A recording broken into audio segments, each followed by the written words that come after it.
Bonjour et bienvenue à ce programme, fidèles téléspectateurs de la radio-télévision Puissance et aussi à tous les internautes qui nous suivent de par le monde entier via le compte Samuel Kizondo. Nous vous disons bonjour et bienvenue à ce programme magazine plateau spécial qui connaît aujourd'hui au niveau de la console, celui qu'on appelle Bilobissal ou Bilocos 3B, et au niveau du cadrage, le géant en termes de taille, Tobenga Onalinga Lanzamba taille, héritier Bakuba. Il est également au niveau du cadrage. Merci à Chronique Irembo pour le montage. Merci à tous ceux qui nous suivent en ce net moment. L'émission Plateau Spécial, chaque samedi 22h30, là nous sommes en direct. La rediffusion de ce programme, c'est à partir bien évidemment de 23h chaque mardi. Et vous qui nous suivez de par le monde, nous vous disons bienvenue. Ce soir, nous recevons celui qu'on appelle le pasteur Samuel Kizondo. Samuel Kizondo, et lorsqu'on parle de lui, on parle du rétablissement de l'autel. Et ces derniers temps, on ajoute Jésus-Christ parce que c'est à la mode, c'est à la page, c'est le thème de prédilection du pasteur Samuel Kizondo. Nous disons bonjour. Bonjour, papa Aimé. Comment ça va? Oui, ça va, papa. Le Seigneur nous fait Bonheur grâce. de vous recevoir. Effectivement, moi de même, papa. Ok. Jésus-Christ, rétablissement de l'autel. Le rétablissement de l'autel. Rétablissement. Il y a eu renversement de l'autel. Oui, il y a eu renversement de l'autel parce qu'il y a eu compromission du message établi par le Seigneur Jésus. Okay. À savoir le message de la croix qui est la source du salut pour les peuples de Dieu. Okay. C'est pourquoi nous parlons du message du rétablissement. Rétablissement de l'autel. Effectivement. Okay. Alors, rétablissement de l'autel, ça c'est votre message clé, message fort. Oui, oui. Et ces derniers temps, vous évoluez avec un autre thème qui vous accompagne, Jésus-Christ. Effectivement, papa. Jésus-Christ, simplement, comme vous l'avez dit. Avant, je voulais en profiter pour saluer les peuples de Dieu qui nous suivent. Je salue tous ceux qui nous suivent à partir de YouTube et sur toutes les plateformes des réseaux sociaux. Parfait. Ainsi que ceux qui nous suivent dans leur maison. Que le Seigneur vous bénisse abondamment. Un petit coucou aussi à tous les comités du camp du réveil. C'est une plateforme que nous sommes en train de diriger aussi par la grâce de Dieu. Ainsi que tous nos amis du ministère. Que le Seigneur soit béni. Nous étions les premiers, papa Émile. Le 1er août. Nous étions les premiers au camp du réveil à Kimwenza chez les boss, où nous avons passé de forts moments dans la présence de Dieu. Le Seigneur, en tout cas, nous a fait énormément du bien. Le message de la croix, qui est le message sur la personne de Jésus-Christ, a été prêché et le peuple de Dieu a été béni abondamment de la part de Dieu. Plateforme camp de réveil, ça fonctionne bien. Le 1er août, bien avant cela, nous vous avons reçu, vous avez parlé de Jésus-Christ. Effectivement. Et c'est le thème qui a été développé au camp. C'est le thème qui a été développé au camp du réveil. Pourquoi nous parlons de Jésus-Christ? Je pense que ceux qui nous ont suivis dans les émissions précédentes, nous avons dit que lorsque nous étions en train de chercher finalement un thème, parce que quand on a commencé la plateforme camp du réveil, le Seigneur nous a dit finalement, parlez de moi. Je veux que le peuple de Dieu puisse me connaître dans la profondeur. Parce qu'il y a une chose, papa Émile, c'est que nous sommes de ceux qui croient qu'en ce temps d'histoire, nous devons ramener la profondeur de la parole de Dieu. Voyez-vous, la génération de Daniel, c'est une génération qui a demandé la nourriture consistante et solide. Parce que nous pensons qu'en ce temps, pour une bonne maturation de Dieu ou de la divinité ou des choses de Dieu en nous, il faut une parole solide qui puisse amener le peuple de Dieu à s'approcher en profondeur de la connaissance du Seigneur Jésus. C'est pourquoi nous avons commencé dès l'origine du message sur Jésus-Christ, à savoir les prophéties qui ont été annoncées sur la personne de Jésus, et nous sommes en train de prolonger selon la mesure de grâce que le Seigneur est en train de nous faire. Parfait. Jésus-Christ, votre thème que vous développez ces derniers temps, camp du réveil. Il y aura également une autre édition? Il y aura une autre édition, ça sera ce 26 août. Ce 26 août 2017, toujours à Kimwenza, chez les boss, pour ceux qui connaissent là-bas très bien. Nous, par la grâce de Dieu, nous louons des bus. Nous avons loué dernièrement, il y avait 2 bus qui ont conduit le peuple de Dieu. Donc, nous voulons permettre à tout le monde de ne pas trouver finalement un problème à ne pas venir. Des excuses. Des excuses, voilà, à ne pas venir. Voilà pourquoi nous avons mis à la disposition du peuple de Dieu des bus. Et nous nous retrouvons le 26 déjà à 8h à l'UPEN, à la station de l'UPEN, de l'université. Voilà. Ok, parfait. Venons-en au thème d'aujourd'hui. Vous avez dit rétablissement de l'autel. Vous voulez revenir là-dessus. Oui. Rétablissement de l'autel, mais symbiose entre rétablissement de l'autel et Jésus-Christ. Oui, comment on fait cet alliage-là? Bon, c'est lorsque nous parlons du rétablissement de l'autel de Dieu, pour ceux qui ont connu nos émissions passées, nous avons finalement dit que l'autel de Dieu, c'est la personne de Jésus-Christ étant sacrifice. Donc, lorsque nous parlons du rétablissement de l'autel de Dieu, nous sommes en train de faire comprendre au peuple de Dieu qu'il y a un message que le Seigneur nous a donné. Et ce message, c'est cet autel sur lequel le Seigneur admet les sacrifices. Mais quel est ce sacrifice? C'est le sacrifice dont lui-même il est, à savoir Jésus-Christ, qui a été l'autel et le sacrifice sur l'autel. Et c'est sur base de ça que nous nous approfondons davantage sur la connaissance maintenant de la personne de Jésus-Christ. Par exemple, nous avons évoqué dans les camps du 1er août passé, nous avons parlé de la domination de l'homme sur la terre. Et je vais en profiter pour aussi en parler aujourd'hui. Nous avons dit par exemple que l'homme n'a pas été créé dans les jardins d'Éden. Parce que les jardins d'Éden, si le peuple de Dieu peut prendre Genèse 1:28, ils vont remarquer que les jardins d'Éden, c'est un lieu que le Seigneur a créé, un lieu de gestion pour la domination de l'homme. Ce n'est qu'un cadre que le Seigneur a créé où devait habiter l'homme. Mais l'homme n'a jamais été créé dans les jardins d'Éden. L'homme a été créé, où Papa Émile, l'homme a été créé dans les conciliabules divins que nous appelons l'éternité. Parce que la Bible dit, Dieu s'est dit, faisons l'homme à notre image, à notre ressemblance. Quelle est l'image de Dieu? Quelle est la ressemblance de Dieu? C'est la divinité, c'est la gloire de Dieu. Ça veut dire Dieu a modelé l'homme dans sa gloire, dans son éternité. Et lorsque nous prenons Genèse 2:15, que nous pouvons lire je vous en prie rapidement, ceux qui sont à la maison aussi peuvent ouvrir les Bibles ensemble avec nous. D'accord. Genèse 2:15, la Bible dit ceci. J'ai lu au nom du Seigneur Jésus. Le Seigneur dit, le Seigneur Dieu prit l'homme et l'établit dans les jardins d'Éden pour les cultiver et les garder. Vous voyez, Papa Émile? Donc, l'homme n'a pas été créé dans les jardins d'Éden. Mais les jardins d'Éden n'est qu'un lieu de gestion et un lieu de domination pour l'homme. Voilà pourquoi il a été établi en ces lieux. Voilà pourquoi Dieu l'a établi en ces lieux. Mais lorsque Dieu établit l'homme, le verset 16, les peuples de Dieu peuvent lire, Dieu a donné un ainsi dit à l'homme. Où Dieu a donné la parole à l'homme. Okay. Dieu l'a dit ceci, 2:16, qu'est-ce que Dieu lui a dit? Il lui fit cette recommandation. Tu peux manger les fruits de n'importe quel arbre du jardin, sauf de l'arbre qui donne à la connaissance de ce qui est bon ou mauvais. Le jour où tu en mangeras, tu mourras. Donc Dieu donne à l'homme la gestion du jardin d'Éden, mais Dieu lui donne aussi la parole. Or, nous avons dit, je dis tantôt, que l'homme a été créé dans l'éternité. Pourquoi l'homme a été créé dans l'éternité? Parce que c'est dans l'éternité où Dieu a téléchargé sa divinité en lui, afin de lui permettre maintenant de dominer sur la terre. Mais lorsque Dieu place l'homme sur la terre, Dieu ne le place pas seulement seul, mais Dieu lui donne la parole originelle, qui est la parole qui a créé la terre. Et cette parole est un principe et une recommandation de Dieu, qui émane du pouvoir même de l'homme sur la terre. Donc, la parole donnée, c'était celle qui a donné à l'homme la capacité de dominer sur la terre.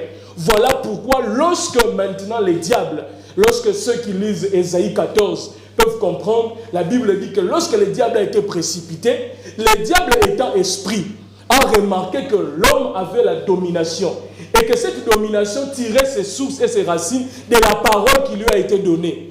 Donc le diable a procédé à apporter la négation à la parole donnée. Parce qu'il savait que lorsqu'il y a négation, il y aura renversement de la parole originelle. Ainsi l'homme perdra sa domination. Et ainsi l'homme mourra comme Dieu lui a clairement révélé. C'est ainsi que le diable va monter maintenant son plan contre l'humanité et contre l'homme, Papa Émile.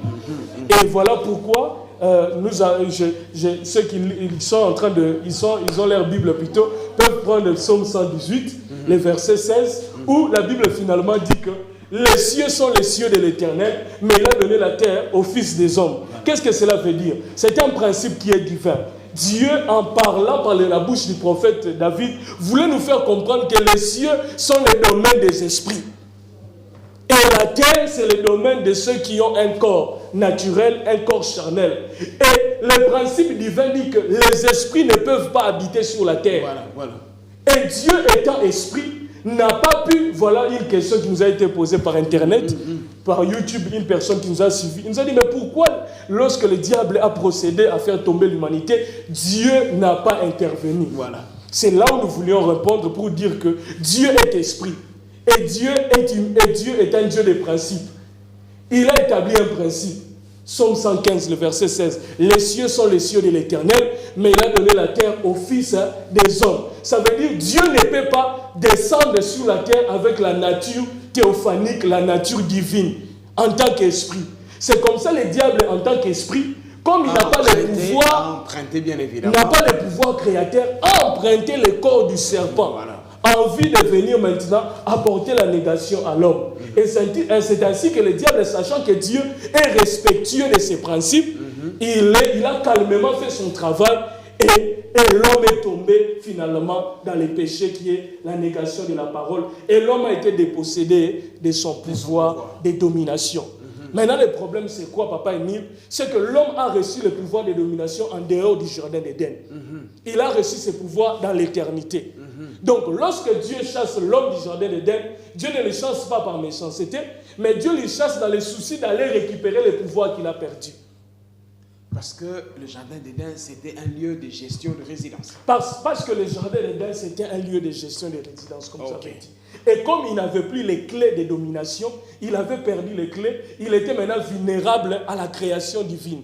C'est ainsi Dieu lui a chassé pour lui conserver la vie. Voilà pourquoi vous allez remarquer d'ailleurs dans Genèse 3, la Bible dit Dieu tua un animal et le couvrit le corps. Exactement. Donc Dieu maintenant procède. Pour se dédouaner de la parole qu'il avait déjà sortie. Effectivement. Le jour où vous en mangerez, vous mourrez. Effectivement. Donc le souci de Dieu, c'était que l'homme allait récupérer cette domination. Cette divinité était déchargée par Dieu. Mais le problème, c'est que la divinité était dans l'éternité. Quand même sorti du jardin d'Éden, l'homme ne pouvait pas aller dans l'éternité. Parce que l'homme avait perdu toutes ses attitudes divines. Et maintenant, l'homme devait faire une démarche dans le sens de pouvoir récupérer. Effectivement. Connaissait-il les voies, connaissait-il les moyens? Parce qu'il y a eu, bien évidemment, la construction de la tour de Babel. Voilà. C'était une des voies.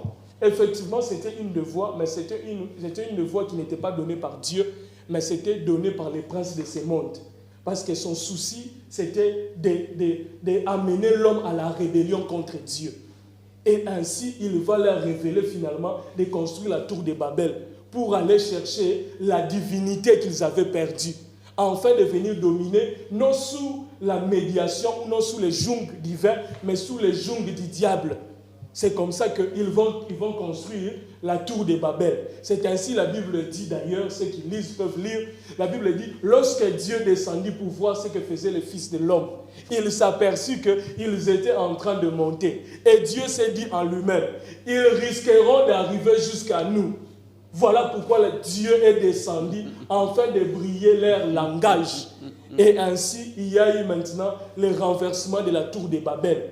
Et c'est par cet acte-là que Dieu maintenant s'est décidé à descendre. Parce que finalement, dans Genèse 16, 6, la Bible dit qu'il y a eu un homme qui a trouvé grâce aux yeux de Dieu. Et cet homme, c'était Noé. C'est là où a commencé les plans de la grâce de Dieu dans la vie de l'humanité. Avec la construction de l'arche de Noé. Avec la construction de l'humanité. C'est là où, dans la Nouvelle Alliance, le prophète Jean a mis de l'emphase sur ça. Il a dit dans Jean 3,16, car Dieu a tant aimé les mondes. Le problème, c'est que le diable a remarqué que Dieu avait un amour profond pour l'humanité. Et il ne pouvait pas s'en passer. Il ne pouvait pas s'en passer. Comme l'homme n'avait pas la possibilité de remonter jusqu'à Dieu, c'est ainsi que Dieu est descendu sous forme charnelle. Dieu a donné à la parole une chair, afin qu'elle descende sous la forme de son Fils pour sauver l'homme et le rétablir. Mais cela était déjà prédit par les prophètes. Mais cela était déjà prédit par les prophètes, effectivement. Effectivement. Ok. Alors, Dieu fait cette démarche maintenant pour aller vers l'homme. Dieu fait cette rencontre cette démarche pour, bien évidemment, toucher l'homme.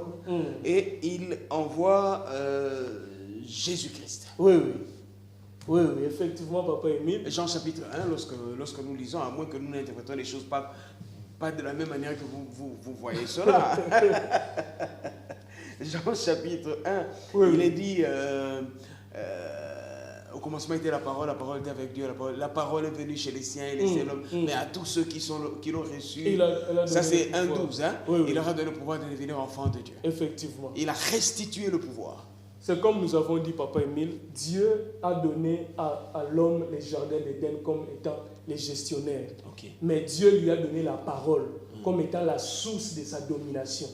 Et comme l'homme a perdu la parole originelle et que celle-ci a été compromise par la négation du diable, ainsi il fallait maintenant rétablir la parole originelle. Or, la parole, elle est spirituelle.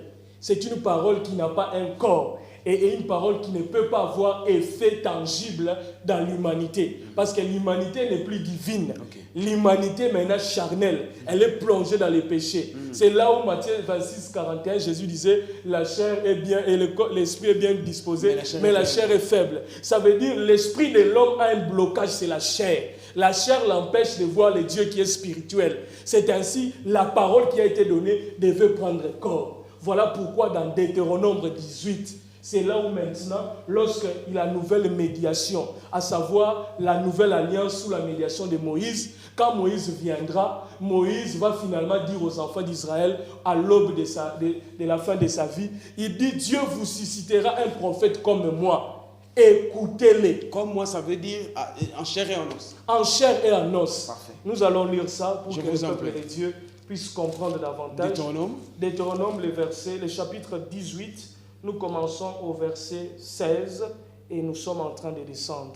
La Bible dit ceci, Papa Émile, le verset 15, « Il vous enverra un prophète comme moi, Moïse, qui sera un membre de votre peuple. Vous écouterez ce qu'il vous dira. C'est bien ce que vous avez demandé au Seigneur les jours où vous étiez rassemblés au mont Horeb. Vous avez dit, nous ne voulons plus entendre le Seigneur notre Dieu nous parler directement, ni voir ses feux ardents. Nous ne tenons pas à mourir. » Qu'est-ce que Moïse voulait leur dire? Parce que sur la montagne d'Horeb, bien aimé, la parole est descendue sous la forme spirituelle. Et la parole a amené le feu et les tremblements sur la montagne.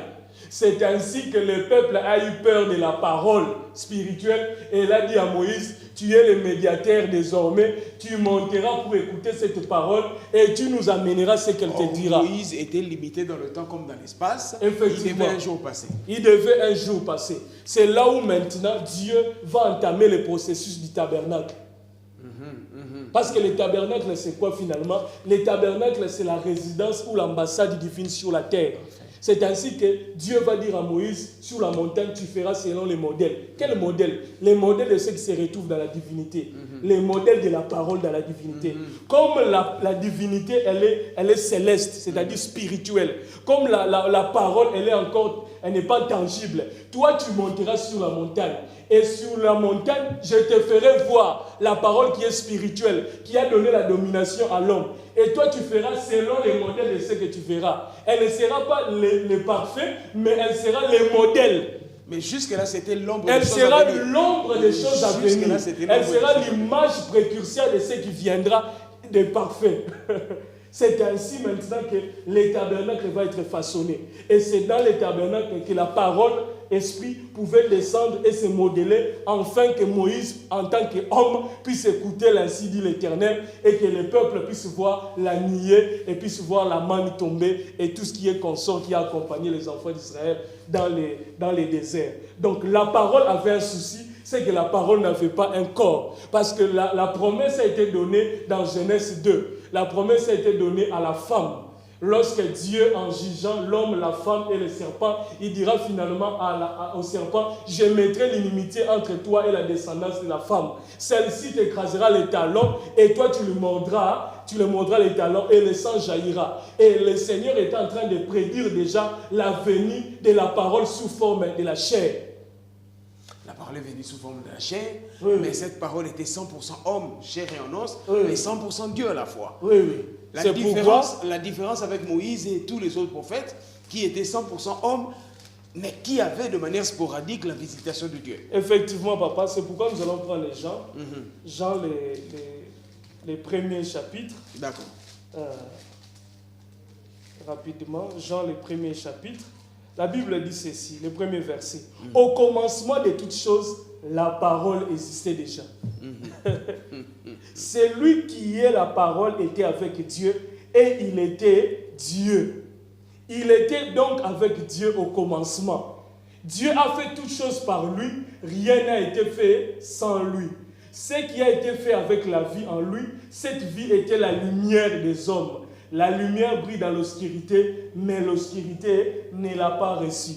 Nous prenons le verset 12, Papa Émile, pour que le peuple de Dieu puisse maintenant comprendre la pensée de Dieu de façon plus claire. Regardez ce qui est dit, Papa. Cependant, certains l'ont reçu et ont cru en lui. Il les a donné les droits ou le pouvoir de devenir enfants de Dieu.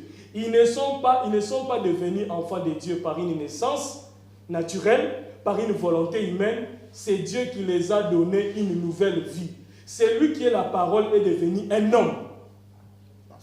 Et il a vécu parmi nous, plein de grâce et de vérité. Nous avons contemplé sa gloire, la gloire que le Fils unique reçu du Père nous a été donnée. Et c'est ça, Papa Émile. Donc la parole maintenant a pris chair. Elle a porté un corps. Et cette parole est venue afin de rétablir les clés de la domination à l'homme pour lui permettre de redominer sur la création comme c'était au commencement, comme c'était à l'originel en Genèse. Okay. L'homme maintenant possède à nouveau son pouvoir dès qu'il entre en relation étroite avec Jésus-Christ, qui est la parole. La parole originelle, la parole pure, la parole certaine. Mais qu'advient-il finalement de nous aujourd'hui lorsqu'on reçoit cette parole, mais on a comme l'impression qu'on est vraiment des laissés pour compte, qu'on est des trois fois rien. Qu'est-ce qui se passe? C'est là où, Papa Émile, je vais préférer que nous puissions lire Jean 3. Jean 3, toujours Jean 3, les premiers versets jusqu'au verset 5. C'est l'histoire d'un homme qui a rencontré la parole. Cet homme, c'est Nicodème. Il a rencontré un jeune de 30 ans. Mais il a remarqué que dans ce jeune homme, il y avait des aptitudes divines. Nous allons lire ça pour mieux. Déjà à l'âge de 12 ans, les gens étaient restés perplexes au temple quand ce jeune homme parlait. Donc la parole a commencé son ministère. Je vais prendre une autre version. Là, c'est parole de vie. Ça, c'est parole de vie. Je vais prendre une autre. Voilà ce qu'elle dit. Il y eut un homme d'entre les pharisiens nommé Nicodème, un chef des Juifs, qui vint auprès de Jésus de nuit et lui dit, « Rabbi, nous savons que tu es un docteur venu de Dieu. » Quelle révélation! Nous savons que tu es un docteur venu de Dieu, car personne ne peut faire ces miracles que tu fais si Dieu n'est avec lui, c'est-à-dire est avec lui. Jésus lui répondit, en vérité, je te le dis, si un homme n'est né de nouveau, il ne peut voir le royaume de Dieu. Nicodème lui dit, comment un homme peut-il naître quand il est vieux? Peut-il rentrer dans les seins de sa mère et naître? Jésus répondit, en vérité, je te le dis, si un homme naît d'eau et d'esprit, il ne peut entrer dans le royaume de Dieu. Ce qui est de la chair est chair, et ce qui est né de l'esprit est esprit. Ne t'étonne pas ce que je te dise, il faut que vous naissiez de nouveau. Le verset 13, Papa Émile, personne n'est monté au ciel. Si ce n'est celui qui est descendu du ciel, le Fils de l'homme qui est dans le ciel. Et comme Moïse éleva les serpents des reins dans le désert, il faut de même que le Fils de l'homme soit élevé, afin que quiconque croit en lui ait la vie éternelle. Et car Dieu a tant aimé le monde qu'il a donné son Fils unique. Au fait, qu'est-ce que Jésus veut faire comprendre à Nicodème? Jésus veut faire comprendre à Nicodème que nul ne peut rentrer dans le royaume de Dieu sans être initié dans la divinité. Donc l'homme doit retourner dans la divinité. C'est ça, au fait, la pensée de Christ lorsqu'il parle à Nicodème. Il veut finalement faire comprendre à Nicodème que nul ne peut aller dans le royaume de Dieu s'il est né d'eau et d'esprit. C'est là où, par exemple, que nous sommes de ceux qui insistons, Papa Émile, que seul celui qui se retrouvera auprès du Père, c'est celui qui est né d'eau, à savoir du baptême, et qui est né de l'esprit. Si un chrétien... savoir l'effusion du Saint-Esprit. L'effusion du Saint-Esprit. Merci pour les termes. Si un chrétien, ceux qui nous suivent, tu es convaincu que tu as reçu le baptême, effectivement dans l'eau, mais tu n'as pas encore reçu le baptême du Saint-Esprit, il y a un problème. Tu ne pourras pas vivre tous les bénéfices d'être un enfant de Dieu. Pourquoi? Parce qu'il te manque quelque chose, c'est la divinité. Et qu'est-ce que la divinité? C'est ce qui donne l'immersion dans l'Esprit de Dieu. Parce que le baptême du Saint-Esprit, c'est l'initiation à la divinité. C'est pourquoi, acte 2, la Bible dit, Jésus leur dit, ne vous éloignez pas de Jérusalem. Pourquoi Jésus leur dit ça? La promesse s'accomplisse. Pourquoi? Parce qu'il faut qu'ils soient initiés dans la divinité, afin qu'ils redeviennent des dominateurs sur la terre. C'est ainsi, lorsque l'Esprit de Dieu descend sur eux dans acte 2, la Bible dit, quand ils sortent dehors, la Bible dit, lorsque Pierre se lève et il se met à parler, ceux qui entendaient Pierre ont été touchés par la parole qu'il était en train d'annoncer. Pourquoi? Parce qu'ils n'attendaient pas un pécheur qui a péché pendant toute sa vie, un illettré, mais ils attendaient un homme d'esprit. Parce que la parole est esprit et vie. C'est ainsi que 3000 âmes furent gagnées ce jour-là, parce qu'ils ont entendu la parole dans l'homme. Effectivement. Donc en fait, la parole arrive, c'est vrai. Dieu fait la démarche pour aller à l'encontre de l'homme. La parole arrive, c'est vrai, par Jésus le Christ. Mais finalement, il y a des clés pour accéder, bien évidemment. Il y a certains principes à respecter. Effectivement, le principe, c'est comme nous avons dit dans Deutéronome 18, Moïse a dit qu'aux enfants d'Israël, vous écouterez l'obéissance. L'obéissance. La première loi, à savoir la loi sur les péchés, la loi plutôt de la première alliance, n'a pas été une loi qui a amené le peuple de Dieu à retourner vers la pensée de Dieu. Pourquoi? Parce que cette loi manquait une chose, c'est que cette loi était basée sur les sacrifices qui couvraient, mais elle n'était pas basée sur les sacrifices qui ôtaient. Et ainsi, Paul pouvait dire qu'au lieu que la loi puisse amener les peuples à obéir à Dieu, cette loi a appris aux hommes à pécher contre Dieu. Ainsi, il fallait qu'une nouvelle médiation vienne. Parce que l'ancienne médiation était composée d'une médiation qui était sur l'humanité. Or, la meilleure et parfaite médiation, c'est celle qui devait être composée sur Dieu lui-même. C'est ainsi, Dieu devait prendre les chairs et devenir 100% homme et 100% Dieu. Afin que par lui, nous puissions recevoir le salut par les sacrifices qui va ôter les péchés. C'est ça le sacrifice de l'expiation. Car il est l'agneau qui ôte. Car il est l'agneau qui ôte les péchés. Et l'agneau a été immolé avant la fondation du monde. Parfait. C'est-à-dire dans l'éternité. Parfait. L'agneau a déjà été immolé, Papa Émile. Parfait. Avant la fondation du monde. Quand est-ce? Dans l'éternité. Quand est-ce? Dans l'éternité, c'est vrai, oui, mais à quel épisode de Genèse, là? Ça, c'est... L'agneau a été immolé en Dieu, dans les conciliabules divins. La question que j'avais préféré que vous puissiez me poser, une question comment poser, on m'a dit, mais l'agneau a été immolé. Mais qui a immolé l'agneau? C'est un peu comme quelqu'un qui dit, comment on appelle, Neil Armstrong, c'est le premier homme qui a marché sur la Lune. Oui. Et on dit, mais qui l'a filmé finalement? Effectivement. Allez-y. Effectivement. Ceux qui peuvent lire Lévitique 9, ils vont comprendre la structure du sacerdoce de Lévi. Les souverains sacrificateurs, une fois par année, entraient avec les sangs ou les sacrifices de tous les peuples ainsi que lui-même. Et si nous prenons Hébreux 7, la Bible dit qu'il y a eu plusieurs souverains sacrificateurs qui sont entrés, mais qui n'ont pas su ôter les péchés. Parce que le combat, c'était comment ôter les péchés. Parce que la couverture du péché ne raturait, couvrait, c'est très simple, Papa Émile. Les sangs des animaux couvraient seulement les péchés, empêchaient la colère de Dieu de se manifester. Mais cette couverture n'était pas une couverture éternelle. C'était une couverture qui était permanente. Ça veut dire à tout moment, ces sangs pouvaient disparaître et la colère de Dieu pouvait encore se déclencher. D'où les souverains sacrificateurs devaient entrer une fois par année afin d'offrir les sacrifices. Mais ici, l'agneau a été immolé avant la fondation du monde. Ça veut dire, si les sacrificateurs, les souverains sacrificateurs de Lévi, étaient composés de plusieurs parce qu'ils étaient confrontés à l'âge. Les souverains sacrificateurs qui devaient immoler l'agneau c'était un souverain sacrificateur qui ne devait pas avoir d'âge. C'est là où la Bible parle de Melchisédek. Qui n'a pas d'origine, qui n'a pas de généalogie, qui n'a rien du tout. Nous pouvons lire ça. Ok. Là, nous sommes dans Hébreu. Hébreu, le chapitre 7. En tout cas, que le Seigneur soit béni. Tout ça, c'est le thème Jésus-Christ avec le pasteur Samuel Kizundu. Le thème Jésus-Christ. Et nous sommes dans le point focal du rétablissement de l'autel. Regardez ce que la Bible dit, Papa Émile. Le premier verset. C'est Melchisédek était roi de Salem et prêtre de Dieu pour toujours. Attendez, je vais prendre cette version. Sinon, le peuple de Dieu ne va pas comprendre. Le verset 7. Là, nous allons dans Louis II. On a quitté la parole de vie. Oui. La Bible dit ceci. En effet, c'est Melchisédek, roi de Salem, sacrificateur du Dieu très haut, qui alla au-devant d'Abraham lorsqu'il revenait de la défaite des rois, qui les bénit.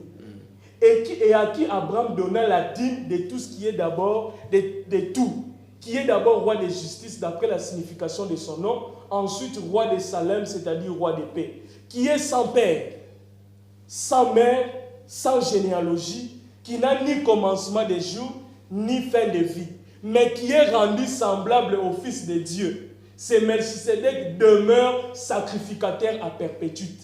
J'ai dit ici que les problèmes avec les sacrificateurs sous les sacerdoces lévitiques dans la première alliance, c'est que ces sacrificateurs étaient confrontés à un problème, c'est qu'ils étaient confrontés au problème de l'âge. Ils mouraient. D'où les nouveaux sacrificateurs qui a immolé l'agneau avant le commencement du monde. Il ne pouvait pas être contenu dans l'espace. Dans l'espace-temps. C'est pourquoi il est un sacrificateur qui demeure à perpétuité et qui a été rendu semblable au Fils de Dieu. C'est pourquoi l'auteur dit « Considérez combien est grand celui auquel le patriarche Abraham donna la dîme de tout son butin. » Ceux des fils de Lévi qui exerçaient le sacerdoce ont d'après la loi l'ordre de lever la dîme sur le peuple, c'est-à-dire sur leurs frères, qui cependant sont ici du règne d'Abraham.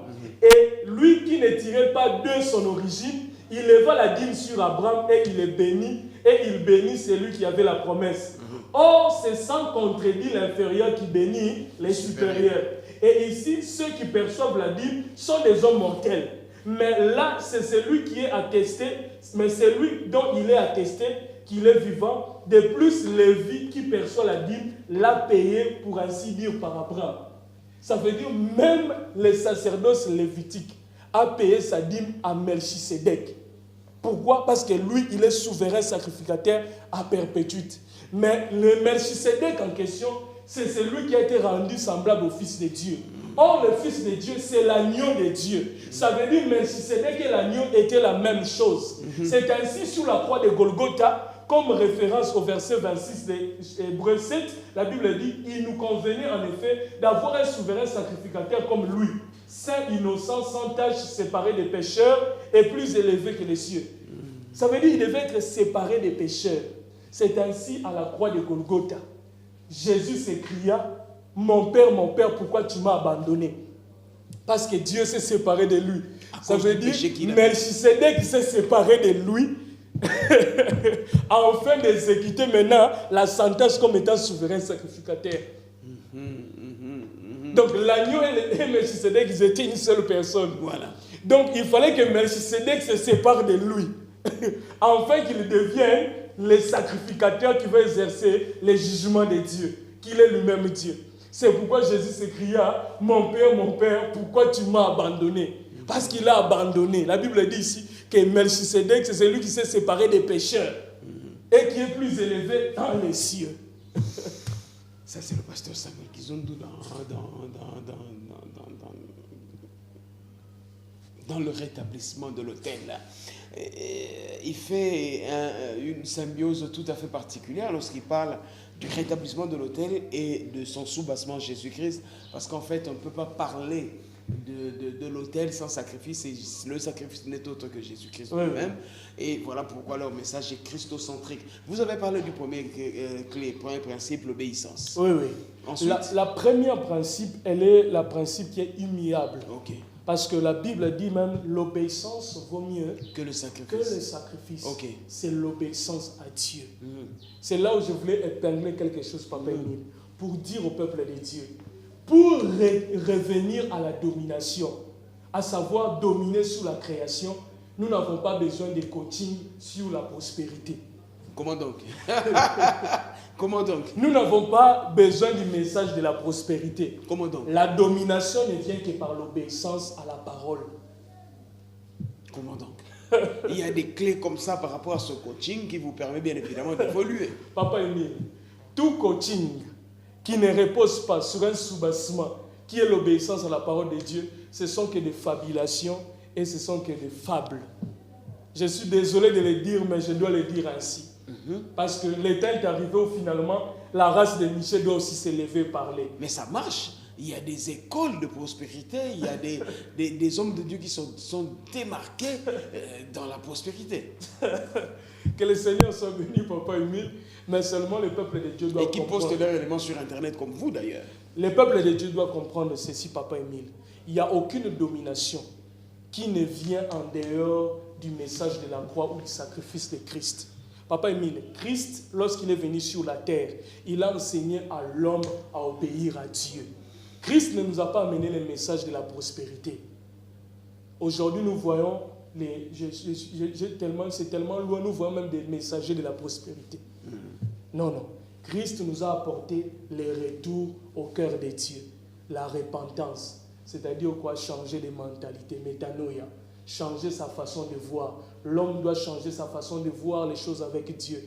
L'homme doit retourner dans l'obéissance à Dieu. L'homme doit s'imprégner de la divinité que donne le Saint-Esprit. Ce sont ces choses qui sont des focus et ce sont des choses qui sont des fondements. Parce que la Bible nous dit finalement que nous avons comme fondement la doctrine des apôtres et des prophètes. Qu'est-ce que la doctrine des apôtres et des prophètes? La doctrine des apôtres et des prophètes, ce n'est que le message de la croix. C'est ça, Papa Emile. Donc, un enfant de Dieu qui obéit à la parole de Dieu, qui marche selon la parole et la mouvance du Saint-Esprit, c'est un homme qui est appelé à dominer sur la terre dans n'importe quel domaine de sa vie et de prédilection.